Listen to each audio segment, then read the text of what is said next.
nasta'in. Wassalatu wassalamu ala rasulil amin wa ala alihi wa sahbihi ajma'in. Subhanaka la ilma lana illa ma 'allamtana innaka antal alimul hakim wa la hawla wa la quwwata illa billahil 'aliyyil 'azim. Allahumma la sahla illa ma ja'altahu sahla wa anta taj'alul hazna idza syi'ta sahla. Allahumma faqihna fid din wa 'allimna ta'wil. Allahumma zidna 'ilma. Allahumma zidna 'ilma. Amma ba'd. Alhamdulillah. Syukur kepada Allah Subhanahu wa taala kerana masih lagi diizinkan oleh Allah Subhanahu wa taala dengan taufik dan hidayahnya kita dapat bertemu dalam majlis yang diberkati oleh Allah Subhanahu wa taala. Mudah-mudahan Allah Subhanahu wa taala menjadikan perhimpunan kita mendapat rahmat dan mendapat keberkatan daripada Allah Subhanahu wa taala, insya-Allah. Tuan-tuan muslimin dan muslimat yang dirahmati Allah, kita berada pada muka surat 85 di bawah tajuk wajib beriman dengan takdir.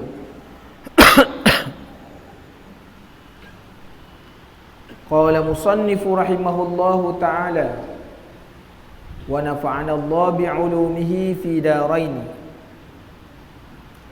Memadailah anda dengan hanya mempercayai takdir Allah Ta'ala yang baik dan yang buruk, lalu anda mengerahkan dirimu untuk mematuhi perintah Allah Ta'ala dan menjauhi tegahannya.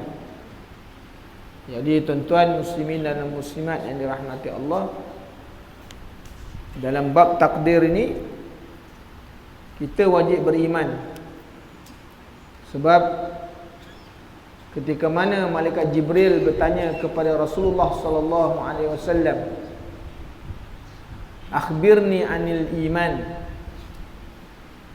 Qala Rasulullah sallallahu alaihi wasallam, "Al-iman an tu'mina billah wa malaikatihi wa rusulihi al-imanu an tu'mina billah wa malaikatihi wa kutubihi wa rusulihi wal yaumil akhiri khairi wa syarri." Jadi Rasulullah memberitahu, kata beriman ini ialah beriman dengan Allah, beriman dengan kitab, para malaikat, para rasul, hari kiamat dan takdir, iaitu qada dan qadar Allah Subhanahu wa taala, iaitu segala takdir dan ketentuan yang baik, yang buruk, semuanya adalah daripada Allah Subhanahu wa taala. Jadi ini kita kena wajib imani. Kita wajib imani tuan-tuan. Apabila kita telah mengimani apa yang diperintahkan oleh Allah Subhanahu wa taala, ada untung baik, ada untung yang ada sebaliknya, maka kita kena patuh kepada perintah Allah. Allah Ta'ala kata ini tak boleh, jangan kita kata boleh. Allah Ta'ala suruh buat, kita buat. Tegah, tinggal.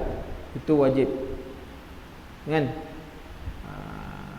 Dan hendaklah kita sentiasa bertaubat atas kecuaian untuk mendirikan segala kewajipan terhadap Allah Subhanahu wa taala.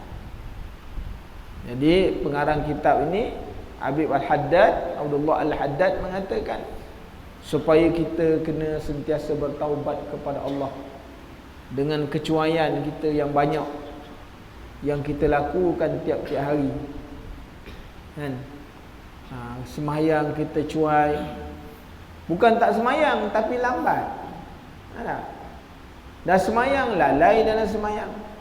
Fawailul lil musallin, orang yang lalai dalam semayang. Ada yang tak semayang, ada yang semayang tapi lambat, kan? Maghrib pukul 7:06, pukul 6:30 baru sembahyang asar. Jadi lambat. Kan? Matahari pun dah tenggelam dah. Sembahyang isyak tidur dulu. Dan dekat subuh baru sembahyang isyak. Fajar dah naik dah sembahyang isyak. Usalli fardhu isyak. Dah masuk subuh dah. Dia kata gelap lagi. Orang dah subuh baru sembahyang isyak. Jadi masalah. Makna bertaubat daripada kecuaian. Zakat lambat nak keluar. Dah melangkah tahun, baru yang tahun lepas punya baru nak keluar. Dah melangkah. Dah habis, dah cukup haul. Dah cukup maknanya sampai nisab tapi lambat. Masa nak mengeluarkan tu. Tidak bersegera kita tu. Jadi lambat. Asal tak keluar ni, kerja banyak urusan. Jadi kita lebih mementingkan dunia daripada mementingkan Allah Subhanahu, mendahulukan Allah Subhanahu wa taala. Jadi tuan-tuan muslimin dan muslimat yang dirahmati Allah, dan selalulah meminta tolong kepada Allah. Wasta'inu, minta tolong dengan Allah. Hari ni kita sebab tak nak minta tolong dengan Allah. Masalah dengan masalah air, masalah jerebu. Dia tak semua masjid buat tau. Dan kalau masjid buat pun tak semua ikut. Kita kata lepas sembahyang Jumaat diadakan solat istisqa. Separuh dah balik. Maknanya separuh tu dia memang dia tak nak hujan. Dia dah engkau je minta, orang lain tak payah. Maknanya tuan-tuan, dalam nak meminta ni pun, sedangkan meminta tu keperluan dia, keperluan kehidupan dia, dia tak ambil berat.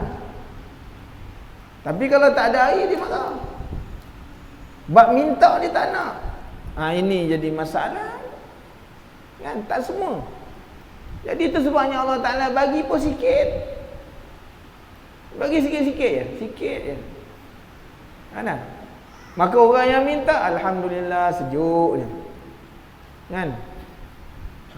Jadi tuan-tuan muslimin dan muslimat yang dirahmati Allah, Allah Ta'ala sebut di dalam Al-Quran, wasta'inu, minta kepada aku, minta tolong kepada aku.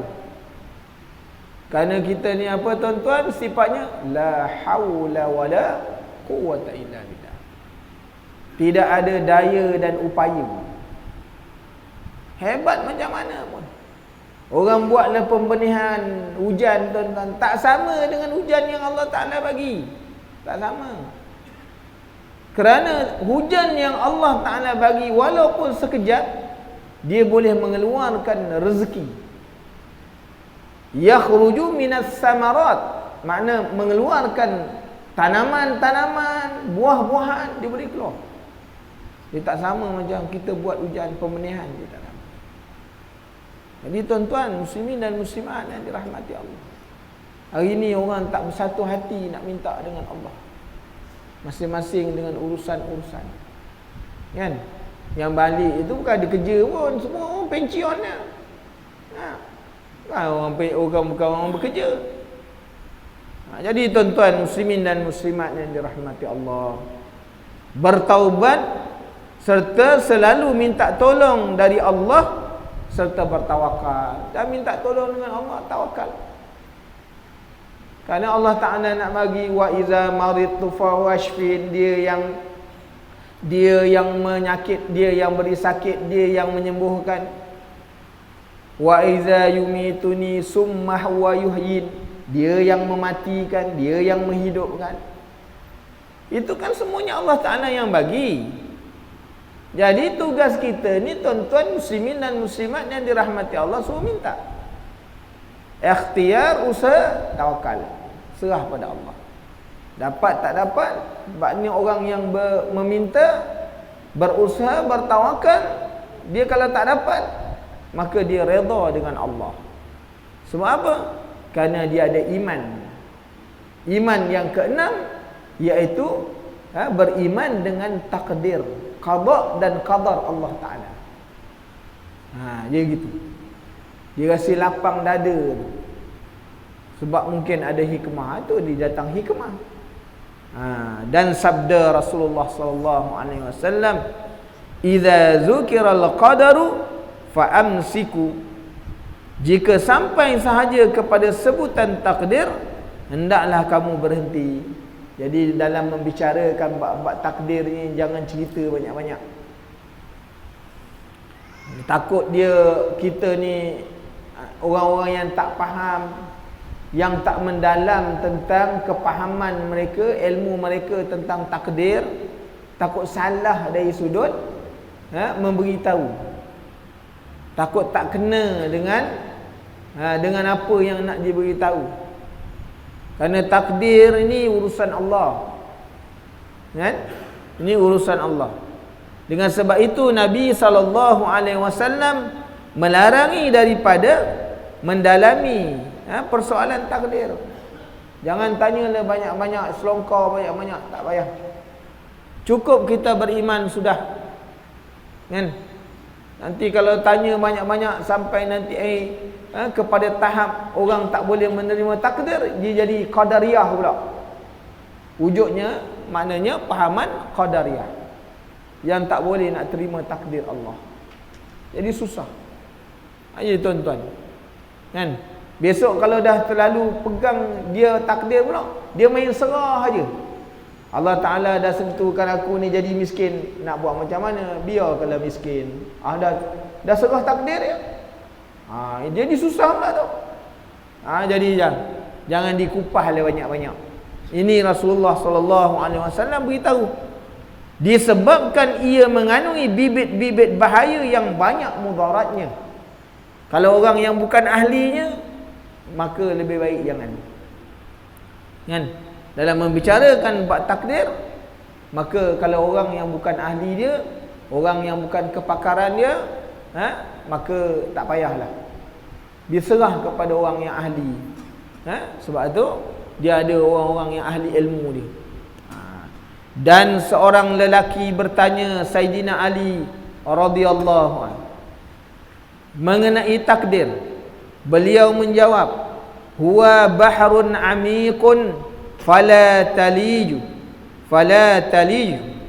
wa tariqun muzlimun fala tasluku sirrullahi qad khafiya alaika fala tufshihi." Ia laksana. Bila orang tanya, "Wahai Ali, macam mana masalah takdir ni? Takdir ni macam mana?" Maknanya tuan-tuan, orang membicarakan takdir ni bukan zaman kita ya. Zaman Rasulullah lagi orang dah ada bicara takdir. Tapi Rasulullah kata jangan. Pada ketika mana Rasulullah ada, tak apalah, pakar rujuknya ada. Sebab Rasulullah boleh menghuraikan sallallahu alaihi wasallam. Orang yang kemudian daripadanya terdiri pada para sahabat. Mereka ni kan nujum. Khulafaur Rasyidin ni kan nujum. Siapa yang ikut bintang-bintang ni dia selamat. Ada masalah, siapa yang mencilkan diri daripada orang ni sesat. Mereka boleh bertanya dengan para sahabat yang khulafa yang 4. Kerana mereka ni adalah orang-orang yang dekat dengan Rasulullah sallallahu alaihi wasallam. Maka orang-orang ini juga, kalau sekiranya Rasulullah sallallahu alaihi wasallam melarang daripada banyak bercerita tentang masalah takdir, maka Sayyidina Ali kata apa? Bila ditanya tentang masalah takdir, ia laksana lautan yang dalam, tak boleh nak kaji. Tak sampai kita ni ilmu nak mengkaji tentang takdir ataupun sesuatu qadar yang ditentukan oleh Allah. Tak akan sampai kita. Yang kita dapat dengar sikit-sikit tu, sikit je. Tapi nak dikupas tak akan sampai ilmu manusia tentang masalah takdir. Dan jangan sampai menduganya. Dilarang. Kalau lautan dalam, jangan menduga dia. Nanti kalau terjun, nak ukur dalam tak naik kau. Terjun tak naik lagi ni. Nak. Ni dalam ke tidak pergi ni. Cuba terjun. Rupanya tak naik langsung. Jangan diuji tuan-tuan. Kan? Kemudian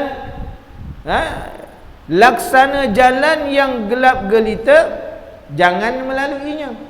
Kalau dah jalan tu gelap, jangan kita lalu jalan tu. Apa-apa musibah kalau kereta berhenti tengah jalan itu, habis minyak ke, punah kita. Cari jalan yang selamat. Yang kiri kanan ada rumah orang, ada lampu-lampu. Kalau sekiranya kereta rosak, boleh minta bantuan. Ini jalan gelap ke pergi lalu. Tu semua cari bala nama dia. Nak? Jadi tuan-tuan, ini peringatan Sayyidina Ali. Ia juga rahsia yang ditutup Allah Ta'ala kepadamu, maka jangan kamu bongkar. Ini masalah takdir. Ini adalah satu rahsia Allah. Jadi jangan digali banyak-banyak. Kan? Cukup Allah Ta'ala suruh kita beriman, berimanlah. Jangan ditanya banyak-banyak. Kan? Seorang pembesar negara telah bertanya kepada Muhammad bin Wasi radhiyallahu ta'ala mengenai takdir. Beliau menjawab, apa kata ulama ni bila seorang pembesar negara tanya, cerita bab takdir sikit. Dia kata, ni adalah lebih baik menumpukan fikiran kepada jiranmu yang di dalam kubur daripada anda melibatkan otakmu dalam persoalan dan takdir. Kau ambil berat tentang masalah saudara kau yang dalam kubur ni, macam mana kena seksa ke, kena apa ke, lebih baik daripada tanya takdir tentang masalah takdir ni. Kan? Dia jadi masalah. Nanti takut kita terang macam ni, orang yang tak ada ilmu dia faham kod lain. Sebab tu dilarang. Kan? Dalam bab takdir jangan cerita banyak-banyak. Cukup beriman. Allah Ta'ala suruh beriman dengan takdir, beriman. Maka adalah menjadi kebiasaan para salaf dan khalaf, makna orang yang terdahulu dan orang yang terkemudian, daripada ahli haq, iaitu ahli kebenaran, meletakkan kepercayaan penuh dengan qada. Letak apa yang Allah Ta'ala tentukan, suatu qada dan qadar, iaitu takdir dan ketentuan Allah yang baik dan yang buruk. Mereka ni apa tuan-tuan? Letak, serah kepada Allah Subhanahu Wa Ta'ala. Kan? Apa hikmahnya, serah pada Allah. Kita dah usaha Allah Ta'ala tentukan macam tu, terima je lah, redha. Mungkin ada hikmah. Kan? Ada hikmah yang kita tak tahu di sebalik. Hari ni kita buat solat istisqa, Allah Ta'ala tak turunkan hujan. Ada hikmah yang manusia tak tahu. Sedangkan pada zaman Rasulullah SAW, sebab solat istisqa ni tuan-tuan, dia tak nak masalah minta hujan ni, dia bukan semestinya dengan solat. Dia ada beberapa cara. Pertamanya dibaca dalam doa kunut. Doa kunut, baca doa je, tak ada semayang. Mana pada hari Jumaat tu contohnya buat kunut. Kan? Baca doa dia. Ataupun maknanya selepas semayang baca je doa. Doa minta hujan. Kan? Doa yang disebut dalam surat istisqa ni. Buat itu je. Ataupun yang ketiganya, kita kena melakukan solat berserta dengan doa. Tetapi orang yang nak melakukan solat ini, orang yang nak melakukan solat, apa yang dibuat oleh Umar bin Abdul Aziz ketika mana nak mendirikan solat istisqa, maka Umar memerintahkan kepada rakyat dia supaya melakukan puasa dulu. Puasa 3 hari kena puasa. Dia kata, ustaz ni puasa Isnin Khamis pun tak lepas. Kan? Suruh puasa, sunat puasa. Kemudian memperbanyakkan istighfar. 2. Banyak istighfar. Yang ketiganya, memperbanyakkan sedekah. Sedekah. Kan? Yang keempatnya, memulangkan harta orang yang diambil secara zalim, nak dipulang. Baru hari yang keempat, pergi keluar ramai-ramai semayang. Dan bila keluar, tidak boleh menzahirkan kemegahan. Ini datang dengan Porsche macam mana? Macam mana? Tak boleh menzahirkan kemegahan. Datang tu dengan perasaan tunduk kepada Allah. Sebab tu orang-orang ni dia semayang turun hujan. Rasulullah dia dekat atas mimbar. Atas mimbar seorang badui datang, "Ya Rasulullah, kampung kami ni dah habis tak hujan lama. Semua binatang-binatang kering apa? Tanaman-tanaman, tanah-tanah kering belaka.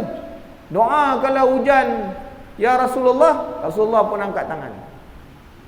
Lepas angkat tangan doa, awan-awan berkumpul, turun hujan sampai basah janggut Rasulullah sallallahu alaihi wasallam. Pada hari Jumaat Rasulullah berdoa sampai hari Jumaat akan datang. Hujan tak berhenti-berhenti. Orang badui itu datang balik, "Ya Rasulullah, rumah semua dah runtuh." Rumah runtuh, binatang semua dah kena hanyut. Doa le balik, "Ya Allah, pindahkan hujan." Dah tak tahan pula. Jadi tuan-tuan, muslimin dan muslimat yang dirahmati Allah, kan? Sebab hari ni kita nak minta, kita tak nak bersatu tu.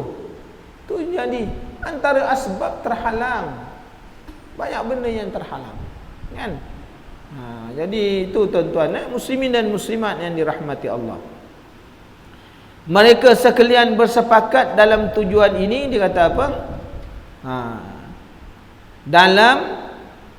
Sambil menahan diri untuk membuat sebarang protes atas takdir Tuhan dan ketentuannya. Jadi orang dulu ni dia tak bicara banyak tentang masalah qada dan qadar ni tuan-tuan. Dah dikata beriman lah mereka. Tak tanya banyak-banyak. Hari ni orang tanya banyak, buat tak? Kan? Kalau tanya tu buat tak apa. Ini tanya banyak tapi amal tak ada. Orang dulu dia tak tanya banyak, dia dengar, dia amal. Tu berbeza. Generasi sabiqul awwalun dengan orang-orang yang orang yang akhir-akhir ni. Mereka banyak tanya tapi amalnya tak ada. Orang dulu maknanya tanyanya sikit, amalnya yang lebih. Berbeza tuan-tuan. Ini berbeza. Maka dia kata apa? Sambil menahan diri daripada membuat sebarang protes atau atas takdir Tuhan, ketika mereka meninggalkan sebarang perintah atau mengerjakan sebarang larangan. Mereka ni tak tanya banyak-banyak. Kalau Allah Ta'ala kata, Allah dan Rasul kata ni buat. Mereka tak tanya sebab apa kena buat. Lepas tu Rasulullah melarang tanya banyak, nanti jadi macam Bani Israel. Orang Bani Israel ni tanya banyak. Nabi mereka suruh buat sembelih lembu. Lembu macam mana? Dah diberitahu tak terlalu tua, tak terlalu muda. Nak dapat kat mana? Tanya lagi. Pergi dekat maknanya pengembala ni kampung. Warna apa? Banyak pula tanya. Dah tanya pula, dah sebutkan warna tidak hitam, kekuning-kuningan, milik siapa? Allah. Kalau Nabi Musa kata sembelih lembu, ambil mana-mana sembelih je kan senang. Sehingga maknanya mereka hampir-hampir tidak dapat melakukan. Sebab apa? Tanyanya banyak. Itu sebabnya Rasulullah sallallahu alaihi wasallam melarang kita ni bertanya banyak. Dan Rasulullah menyebutkan bahawa hendaklah engkau berdiam sepanjang hari. Kalau tak ada kalam yang nak bercakap, berdiam sepanjang hari, kerana dengan berdiam sepanjang hari itu menjauhkan syaitan daripada kamu. Sebab tu kalau kita ini bercakap, syaitan banyak. Sekarang dia bisikkan, punya cerita. Dia bisik tau. Kan? Ni cerita baru punya, panas. Jadi dia pun cakap, nanti ni masuk. Syaitan kata, bagus. Aku bagi idea nak macam mana? Dah punah. Lepas tu Rasulullah suruh kita banyak berdiam diri. Kan? Berdiam diri bagus. Jangan cakap apa-apa kecuali benda yang perlu kita nak bercakap. Maka bercakap. Jadi tuan-tuan, mereka menganggap bahawa memprotes ke atas sesuatu takdir yang menyebabkan anda mengerjakan sesuatu larangan atau meninggalkan sesuatu kewajipan sebagai satu perkara yang amat berat dosa. Ni bila dia memprotes tentang takdir ni, jadi masalah kan. Sehingga orang meninggalkan sesuatu benda yang disuruh dan melakukan suatu benda yang dilarang oleh Allah Ta'ala. Maka sekiranya anda juga mengira diri anda sebagai alil haq, hendaklah anda menurut mereka dan berjalan di atas dasar mereka. Kalau kita ni mengaku kita ni adalah daripada kumpulan orang-orang yang benar, cukuplah maknanya kita ikut orang-orang dulu, percaya dengan penuh yakin tentang qada dan qadar Allah Subhanahu Wa Taala. Cukuplah. Tak payah tanya banyak-banyak. Jadi kerana itu perjalanan orang dulu daripada kita. Kalau tidak, marilah membaca apa kata Allah Subhanahu Wa Taala terhadap orang-orang yang mengingkari perjalanan kaum mukmin, dan dengarlah firman-Nya, wa may yushaqiqir rasul min ba'di ma tabayyana lahul huda wa yattabi' ghayra sabilil mu'minin nuwallihi ma tawalla wa nuslihi jahannama wa sa'at masira. Surah An-Nisa. Sesiapa yang menentang Rasul sesudah jelas baginya kebenaran.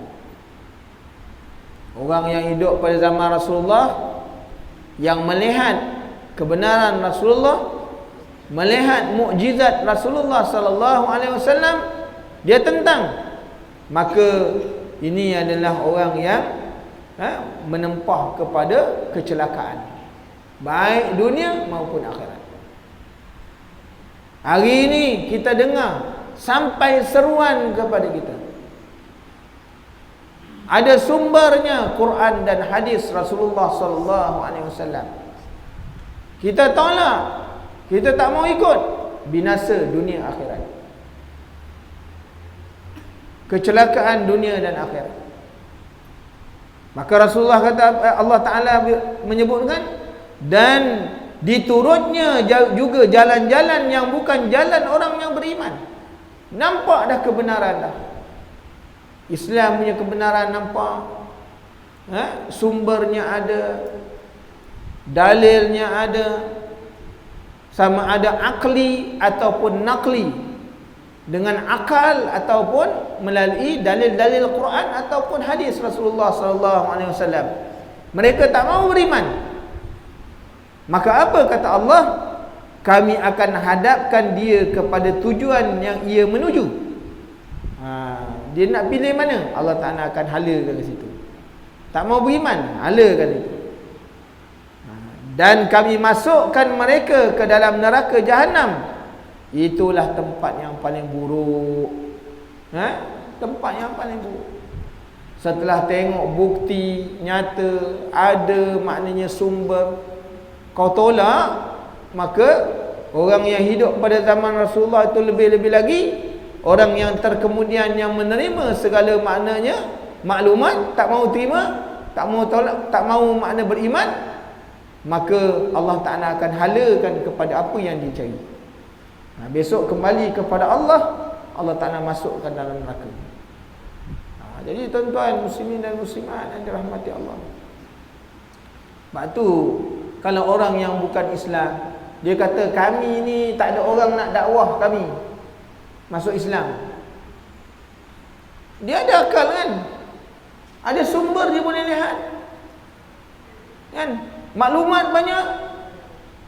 Kenapa dengan akal dia tak mau fikir? Sumber ada di tangan mereka. Kenapa dia tak mau baca? Kenapa tak nak baca? Kalau menjadikan alasan bahawa kami tidak didakwah oleh orang Islam, habis otak dia guna apa? Otak dia guna untuk apa? Cari duit je. Batal tak boleh tuan-tuan. Dia boleh berfikir macam orang dulu-dulu juga. Boleh fikir.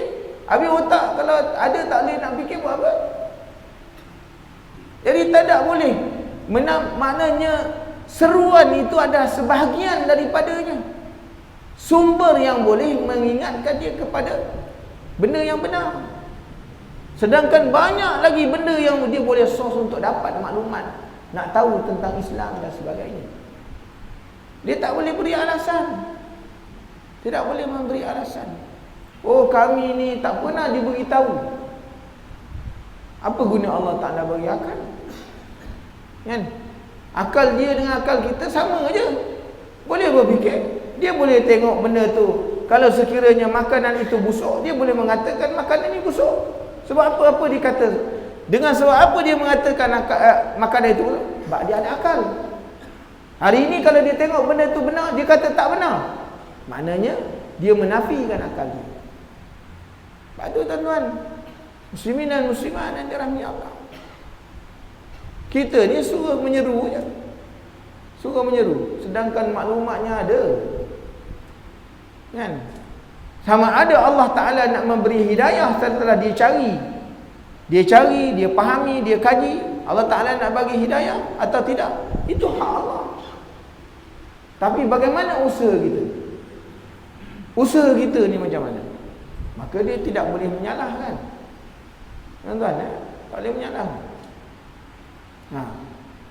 Jadi dia tahu warna ini apa, beza ni baik tak baik, dia boleh beza. Kenapa dalam bab dalam bab Islam mereka tidak boleh membezakan dengan apa yang dianuti dengan kita anuti? Jadi tuan-tuan, dia tak mengkaji. Kan? Maknanya kerana hatinya telah ditutup dengan apa? Dengan masalah ego dia. Jadi itu tuan-tuan. Seperti mana Abu Jahal kata, ya wahai Abu Jahal, kenapa engkau tak nak masuk Islam? Engkau percaya tak Nabi Muhammad? Aku percaya Nabi Muhammad. Dia tu yang benar, Al-Amin. Dia memang seorang Rasul. Dah kalau kau percaya dia ni beriman, Rasul, dia ni Al-Amin, kenapa tak mau beriman? Kalau aku beriman, hilang pangkat. Anak, tengok tuan-tuan. Kalau aku beriman, hilang pangkat. Kalau aku beriman, orang tak hormat aku lagi. Sedangkan hari ni aku ketua. Kan? Orang tak mau ikut lagi, orang tak respect lagi aku. Itulah yang menjadi penghalang kepadanya dalam keadaan syaitan, iblis mengatakan apa yang dia buat tu itulah yang baik. Maka dia tertipu daya dengan hawa nafsunya sendiri. Tuan-tuan muslimin dan muslimat yang dirahmati Allah, maka kita jangan begitu. Kita tahu tentang kelebihan semayang di masjid berjamaah 27. Semayang seorang diri satu je. Mana kita tak? Kalau hari ni tuan-tuan, orang letakkan makanan dekat kita 27 lauk dengan satu lauk, mana kita pilih? Confirmnya kita pilih yang 27 kan. Tapi kenapa dalam bab semayang berjamaah kita tak mau pilih? Kerana kita tergoda dengan nafsu kita. Ada je gitu. Sama masalah. Jadi tuan-tuan kena ingat tu. Kena ingat dalam masalah.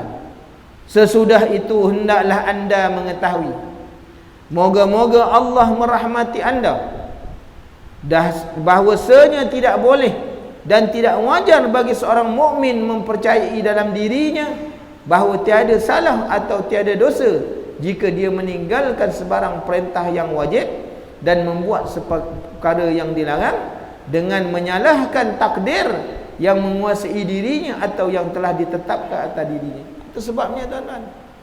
nak tanya banyak-banyak. Dalam masalah untung nasib Allah tak nanya. Kerana ada di kalangan mereka berpendapat kita tak ada kuasa, kita tak berkuasa satu pun. Allah Ta'ala berkuasa penuh kepada hamba. Kalau Allah Ta'ala dah menentukan, maka kita macam tu je. Umpama satu bulu yang terbang, mana dia nak ditiup oleh angin, dia tak boleh buat apa-apa, dia diam. Itu nanti dia menyalahkan takdir. Allah dah Ta'ala tentukan aku jadi miskin, macam mana? Kalau aku usaha pun miskin juga. Tu dia berpegang tu, kerana dia menyalahkan Allah Ta'ala yang menjadikan dia miskin. Dengan sebab tu dia tak nak usaha. Ya, tuan-tuan.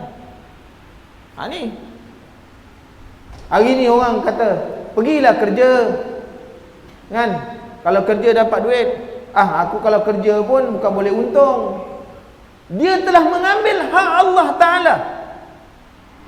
Dia dah menentukan bahawa dengan kerja tu dia tak boleh untung. Makna dia mengambil hak Allah. Dia dah menentukan. Kerana makna ni dia dah tahu kalau aku kerja tak boleh untung. Yang menentukan untung rugi ni siapa? Kan? Siapa? Tuan-tuan, muslimin dan muslimat yang dirahmati Allah. Ini persoalan takdir. Kita usaha dulu. Dapat tak dapat itu cerita lain. Kan? Orang kata ni ambil joran ni, pergilah mancing. Kalau mancing bukan dapat ikan, penat je. Dia dah menentukan dengan pergi menjoran tak dapat ikan. Mana apa? Dia dah tahu dah bahawa kalau dia pergi tak dapat. Siapa yang menentukan? Dia dah tentukan.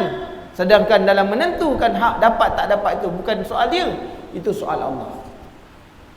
Patut dia tuan-tuan, muslimin dan muslimat. Hari ni kita ni Islamnya begini. Asal tak pergi kerja, kerja pun bukan boleh kaya. Tengok, dia mengambil hak Allah. Dia telah menentukan keputusan. Belum kerja lagi dia dah tahu. Sedangkan yang menentukan berjaya tak berjaya bukan kita, Allah. Kan? Dua orang lelaki satu harinya duduk dalam satu rumah. Kan? Duduk dalam satu rumah. Seorang buat maksiat, seorang buat amal ibadat. Maka yang buat amal ibadat turun, jumpa dengan orang yang buat maksiat. Dia kata, marilah, maknanya buat baik, buat amal. Ni kalau kau buat maksiat ni, kau masuk neraka. Dia yang menentukan orang buat maksiat masuk neraka. Dia menentukan engkau ni buat maksiat ni masuk neraka tau. Dia dua-dua mati berdepan dengan Allah. Allah Ta'ala menghisap amalan. Allah Ta'ala kata, wahai engkau ni ahli maksi, engkau masuk syurga. Kata orang yang buat baik, mana boleh masuk syurga dia buat maksiat. Aku nak masukkan dia dalam syurga dengan rahmat aku. Yang kau kata engkau suruh menetapkan dia masuk syurga, siapa engkau? Sekarang aku nak masukkan kau dalam neraka, walaupun kau banyak ibadat, dengan keadilan aku. Macam mana tuan-tuan? Macam mana? Sebab tu jangan menghukum. Kita bukan ahli hukum. Kita tak boleh menghukum orang, kau masuk neraka, kau masuk syurga. Tak boleh. Menentukan syurga neraka ni bukan soal kita. Kita disuruh buat ibadat dalam menentukan. Sebab tu kita kena takut amalan tak diterima. Para salafus salih buat amalan, mereka takut. Sebab takut amalan jadi riak, jadi wujud. Takut amalan tak diterima oleh Allah. Kita ni yang buat ibadat, kita rasa selesa. Aku dah semayang tak pernah tinggal, syurga aku confirm. Siapa yang confirm kita masuk syurga? Tuan-tuan, muslimin dan muslimat yang dirahmati Allah. Sedangkan Rasulullah sallallahu alaihi wasallam sendiri memberitahu, ya Rasulullah, adakah engkau boleh masuk syurga? Ya, aku ni kalau masuk syurga juga bergantung dengan rahmat Allah. Kalau tak ada rahmat pun tak boleh. Seorang Nabi tu kata begitu tuan-tuan. Kita ni siapa? Kita siapa? Kalau tak ada rahmat, aku juga tidak boleh masuk syurga Allah. Maknanya kita ni semua bergantung kepada rahmat Allah. Tak ada rahmat Allah Ta'ala tak boleh. Lepas tu ingat tuan-tuan, kan? Jangan rasa selesa dengan ibadat yang telah kita buat. Kita bimbang. Dalam ibadat tu ada maknanya unsur riya, unsur ujub yang membinasakan amalan kita kepada Allah Subhanahu wa taala. Nauzubillah min zalik.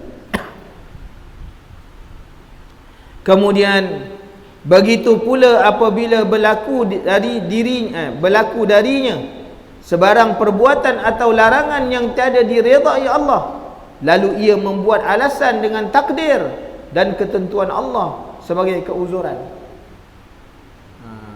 Aku tak datang. Ni kenapa tak datang masjid? Hujan. Salahkan hujan, tak boleh datang masjid.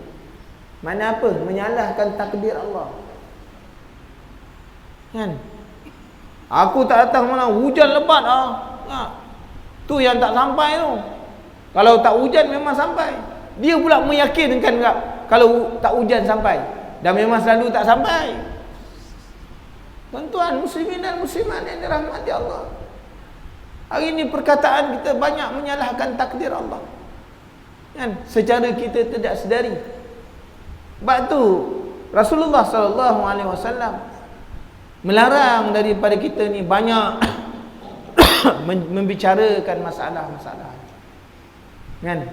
Sekadar kita ni baca untuk pengetahuan dan peringatan supaya kita jangan terjebak dengan macam masalah juga. Jadi tuan-tuan, muslimin dan muslimat yang dirahmati Allah, padahal ia masih boleh memilih atau membezakan. Kalau turun hujan, contohnya, dia memberi alasan kalau hujan turun tak datang masjid. Payung ada, kereta ada, baju hujan ada. Kenapa tak guna? Kenapa tak guna? Kan? Jadi tuan-tuan, muslimin dan muslimat yang dirahmati Allah, Allah Ta'ala boleh soal balik. Aku bagi kemudahan banyak, tak guna. Apa nak jawab depan Allah? Apa kita nak bagi alasan depan Allah? Tak ada alasan tuan-tuan. Hari ni kalau Allah Ta'ala, kenapa tak pergi masjid? Macam-macam hal lah. Apa alasan? Apa hal Allah Ta'ala tanya? Apa hal? Boleh jawab? Tak boleh jawab. Bukan sehari dua, banyak hari pula. Apa alasan yang kita nak jawab depan Allah Ta'ala yang tiap-tiap hari tu? Jawapan ni bukan boleh direka tuan-tuan. Siap tulis. Hari ni kalau Allah Ta'ala tanya, aku dah ada jawapan dah. Tak boleh. Jawapan tidak boleh dikarang. Orang yang kembali kepada Allah, jawapannya bergantung kepada amalan dia. Bergantung pada amalan dia. Yang ini jadi masalah kita nak jawab depan Allah Ta'ala. Kan? Jadi tuan-tuan,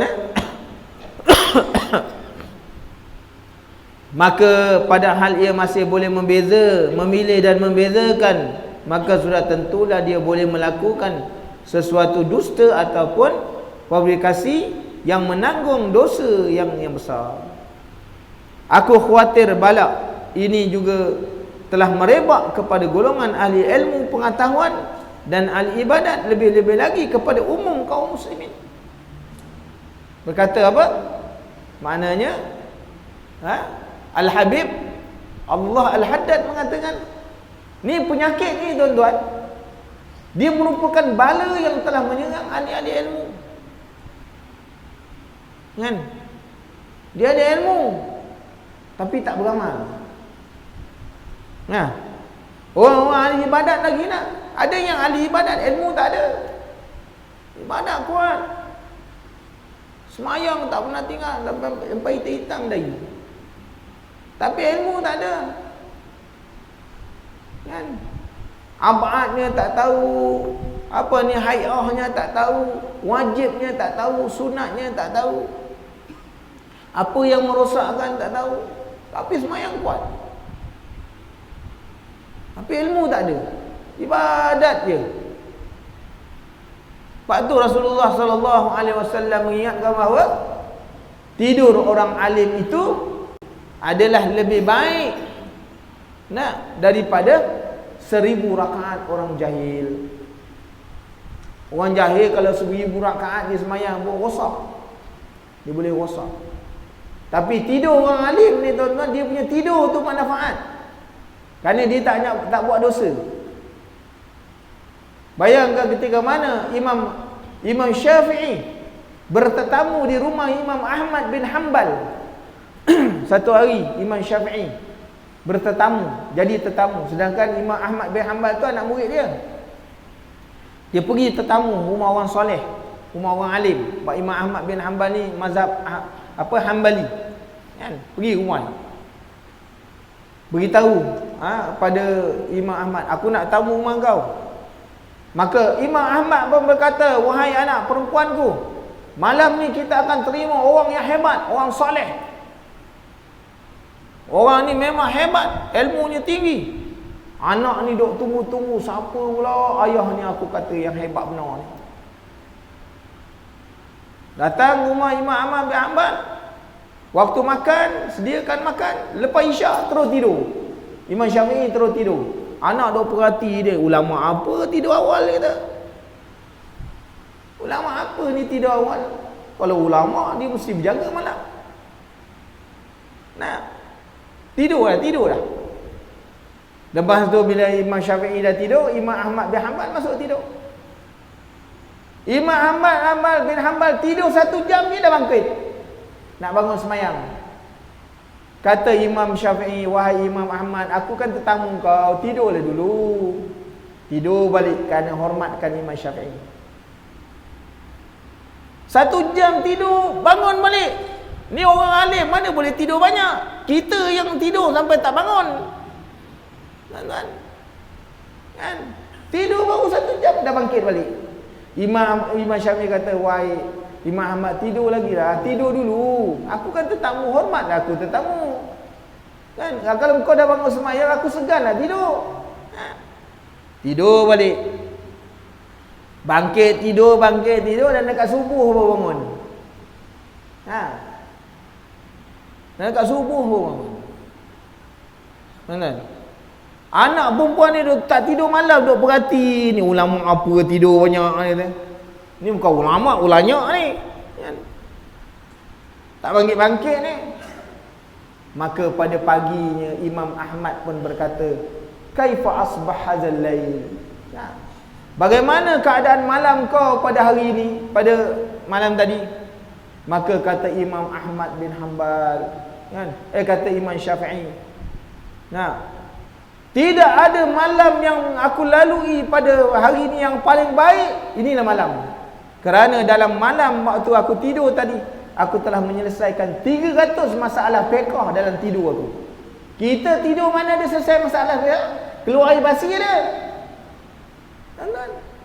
Dia tidur 300 masalah fiqh selesai. Kita tidur ada gitu. Kita tidur baju ke mana, kain ke mana. Ini tuan-tuan tidur orang alim. Wahai Imam Syafi'i, anak aku tanya, dia kata engkau ni aku bagi tahu orang alim, dia kata makan semua dia habis kan, tak ada tinggal sikit pun. Dia kata aku makan habis pertama kerana aku lapar. Yang keduanya aku meyakini makanan yang kau sediakan inilah makanan yang paling halal. Sebab tu aku makan terus. Tak ada tinggal satu pun. Orang alim-alim mana makan syubhah? Orang alim mana ada makan syubhah? Kan? Kita je yang alim-alim sekarang syubhah banyak. Tuan-tuan muslimin dan muslimat yang dirahmati Allah, kita kena lihat. Kan? Keadaan begitu. Hari ini tuan-tuan kita melihat golongan-golongan ahli ilmu, ahli-ahli ibadat, terlebih lagi orang-orang awam ni. Orang awam pun nak cerita masalah takdir, qadar Allah Ta'ala, ilmu tak ada. Jadi orang jadi sesat. Orang-orang alim membicarakan tentang qada dan qadar di depan orang awam yang tak ada ilmu. Orang awam jadi sesat, dia menyesatkan. Ini masalah tuan-tuan, masalah. Kan? Ni masalah besar berlaku di zaman mutaakhir. Kan? Orang jadi sesat. Awam dia tahu apa? Yang cakap dia tengok ustaz. Yang balik Mesir, balik Jordan, balik Syria, balik Madinah. Oh, ini orang alim. Kata Mak Nisfu, ini orang alim. Kita kena ikut cakap dia. Jadi tuan-tuan muslimin dan muslimat yang dirahmati Allah, itu bahayanya. Kata Abdullah Al-Haddad kepada kita, kan? Buktinya dia kata apa? Apabila berlaku sesuatu perkara berlaku sesuatu perkara apabila berlaku sesuatu perkara serupa itu di hadapan kita, kita tidak pernah melahirkan rasa marah atau kesal ataupun duka cita, padahal perkara itu dicela dan dilarang oleh agama. Ini kita tengok masalah-masalah penyelewengan akidah berlaku, kan? Masalah orang merendahkan martabat Islam. Apabila orang nak mencatur kehidupan kita diam, kan? Kita kata marilah, maknanya kempen jom beli barang-barang muslim. Nah, kita buat tak tahu je, kan? Suruh beli makanan muslim yang halal, kita buat tak tahu je. Seolah-olah tu bukan masalah kita, kan? Bukan masalah kita. Kenapa dalam diri kita ni tak ada rasa peka dengan masalah Islam? Ada tuan-tuan, kan? Ambillah maknanya produk-produk muslim, tak ada, kita buat tak tahu. Seolah-olah itu bukan hal kita. Jadi tuan-tuan muslimin dan muslimat yang dirahmati Allah, kan? Kita kena ingat itu. Mana tidak ada merasa duka cita dengan masalah ni. Hendaklah kita bertakwa kepada Allah selaku kaum muslimin yang mengetahui bahawa perkara itu adalah terlarang. Benda yang larang kita tak ambil berat. Dan hendaklah kita menolak dakwaan itu, sebab Allah Ta'ala tidak akan menguzurkan kita dalam persoalan qada dan qadar ini, dan tidak akan menerima alasan batil kita mengenainya selagi kita diberinya kuasa dan pilihan. Hari ni Allah Ta'ala beri kita akal. Kita diberi akal, tuan-tuan, kan? Kita boleh fikir benda tu betul tak betul. Kita tidak boleh berdepan besok berhujah dengan Allah, sedangkan Allah Ta'ala beri kita ni banyak benda yang boleh kita fikir, kan? Tak apa guna Allah Ta'ala beri nikmat akal. Andai kata kita mendengar salah seorang kaum muslimin membuat alasan-alasan batil itu, maka hendaklah kita segera menegah serta memahamkannya bahawa dosa membantah takdir dan ketentuan Tuhan dalam persoalan meninggalkan perintah dan melakukan larangan adalah lebih besar dan lebih berat dari dosa melanggar perintah dan melakukan larangan itu sendiri. Maknanya menafikan perintah itu lebih besar dosanya daripada orang yang melakukan dosa itu sendiri. Kalau orang mencuri, dengan orang menafikan hukum mencuri itu, lebih besar orang yang menafikan hukum mencuri itu daripada orang yang mencuri sendiri. Lebih besar. Jadi tuan-tuan muslimin dan muslimat, di tempat kita kena larang. Benda yang salah kita larang, yang betul kita kena suruh, kan? Bertakwalah kepada Allah dan jangan sekali-kali tercebur dalam dua dosa sekaligus. Kelak kita akan tertarik dalam kemurkaan dari dua arah. Jadi inilah ingatan Allah Subhanahu wa taala kepada kita, tuan-tuan. Mudah-mudahan Allah memberi taufik dan hidayah kepada kita, termasuk kita ni dalam orang-orang yang mendapat kebaikan hidup dunia dan akhirat insya-Allah. Panjang umur kita menyambung lagi tentang tajuk tidak salah menyebut-nyebut musibah dan takdir. Hari ni kalau kita sakit, bagaimana? Kita sebut kat orang, aku sakit lah. Adakah salah? Maka hukumnya tak salah. Hukumnya harus kita menyebut sakit kita ni pada orang. Bukan dilarang. Boleh kita menyebut, hari ni aku demam lah. Tak apa. Tak jadi salah tuan-tuan. Kan? Kerana ada orang menyembunyikan itu lebih baik dalam keadaan dia redha. Kan? Tak sebut-sebut dia redha dengan ketentuan Allah. Tapi adakah salah kalau kita menyatakan musibah, kita sebut pada orang musibah kita? Maka itu bukan satu larangan seperti mana yang disebutkan oleh Imam Nawawi dalam kitab Al-Azkar Imam Nawawi. Nanti insya-Allah kita akan bicarakan masalah ini. Bismillahirrahmanirrahim. Alhamdulillahi rabbil alamin wassalatu wassalamu ala asyrafil anbiya'i wal mursalin wa ala alihi wa sahbihi ajma'in. Allahumma qsim lana min khashyatik ma tahulu bihi bainana wa baina ma'siyatik wa min ta'atik ma tuballighuna bihi jannatak minal yaqin ma tuhawwinu bi 'alaina masa'ibad dunya. Allahumma matti'na bi asma'ina wa absarina wa quwwatina ma ahyaytana waj'alhu al-warisa minna waj'al sa'rana 'ala man zalamana wansurna 'ala man 'adana wa la taj'al musibatana fi dinina wa la taj'al ad-dunya akbara hammina wa la mablagha 'ilmina wa la tusallit 'alaina man la yarhamuna. La ilaha illallahul azimul halim. La ilaha illallah wa rabbul arshil azim. La ilaha illallah rabbus samawati wa rabbul ardh wa rabbul arshil karim. Rabbana atina fid dunya hasanah fil akhirati hasanah wa qina azabannar. Sallallahu ala sayyidina Muhammad wa ala alihi washabbihi wasallam. Alhamdulillahirabbil alamin. Barakallahu fikum. Wassalamu alaikum.